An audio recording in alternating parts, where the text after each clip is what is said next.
Welcome to Martini Time. Why is it my throat clogs up whenever I start? I need some gin.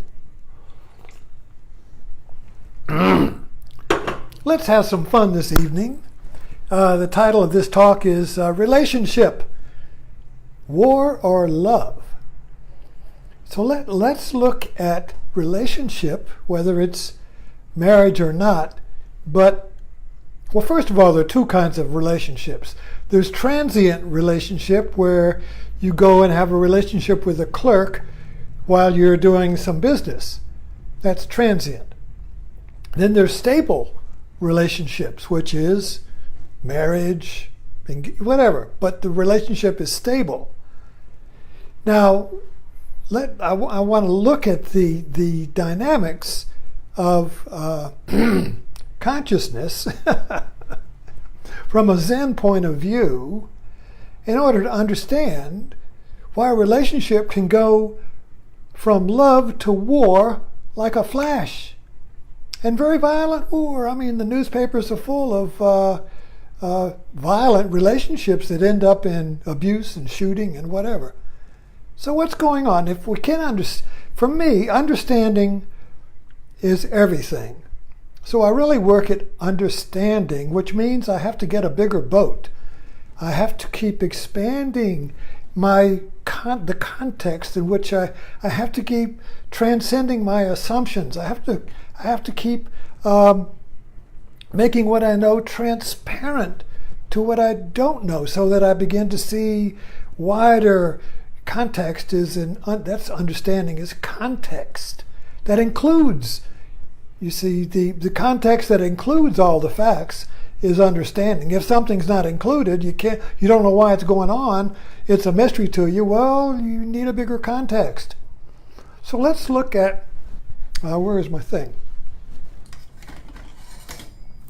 Let's see if I can use these two symbols here as first an understanding of your consciousness and my consciousness as having two me's. There are two me's. Now stay with me here. This is kind of abstract, but it's very experiential. There's the me that is the center of me, which you feel when you're in your zone. Most likely when you're alone. Or when everything is working and you're in control, in your power, in your center, and you feel nobody can knock you over. And then there's the me that's on the periphery of the circle, the center of the circle, the periphery that kind of like circles around. And this one worries, this one is anxious, this one has panic attacks, this one is confused and uncertain and self-judging. Oh, am I doing it right? Oh my God, I'm making a fool of myself. Oh, I'm going to be embarrassed. Oh, my mother will hate me. Oh my God. That's the me on the periphery. Then you have the me that's, I'm in control. I'm in my center. I'm at home. I know who I am. I'm at peace with myself. Everything's working. And then there's, oh my God, I fucked up. These are two me's, you see. And they're interchangeable very quickly. One minute we can be at ease, and the next minute we can be diseased. Flip-flop, back and forth, you see. Now you put this in relationship. Oh, the problem with our individual consciousness, while we have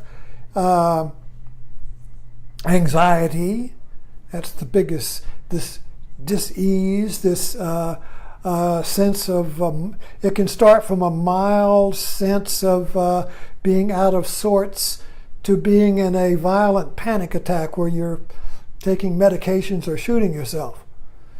It goes like that, you see.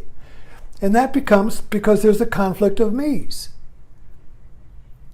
And there can only be one me. That's the thing is, there's only unless you're schizophrenic or psychotic, there must be one me at the time. Now usually we alternate back and forth between our two me's. Me on the periphery, seeing myself as an object. I look in the mirror. Do I look okay to myself? Oh, yeah. I see myself as an object. Or I feel embarrassed, then I'm seeing myself as an object, you see. We flash into this all the time. Right now, I'm speaking from my me as the center, you see. I'm not embarrassed or shy or self-conscious talking to you because I'm not seeing myself through your eyes. If I were to see myself through imagine seeing myself as an object through your eyes, I would be self-conscious. I might have stage fright. I might begin to doubt, am I going to say this? They're going to think a fool of me, see? But I'm speaking from my center here. There's only one me, and that's the one speaking. But when I leave here and go mess around with my wife, I might feel the other me. You see, the other me will come back. So let's take that conflict of two me's. They oscillate. But when they get stuck, when my center gets stuck in the periphery me, then it becomes a vicious circle. That's when you get the feedback loop of wow, wow, wow, wow, wow, turn it off, panic attack. Anxiety mounts into anger, fear, terror, even, you see. Because it's stuck in a feedback loop, no one me can be the center. So when we get into a relationship, we still have that same problem.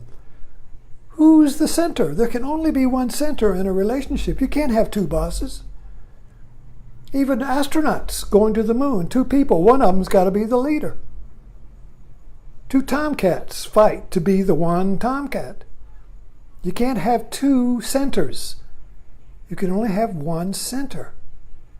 But when you have two me's, you have to be flexible. And this is the way most relationships work.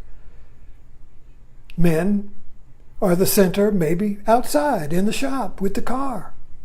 Women are the center in the house, in the kitchen. And so every relationship works out their centers, Well, you're in charge with this, I'll be in charge here. And it's flexible. And that lasts. But when there's contention for center, when you're in a situation where both want to be in control, or the center, you see, now you got two me's. And now you've got violence. Now you have violence, you see, because there can only be one me in a relationship at a time. But when one me wants to be the me or the center all the time, now you have a problem. Either one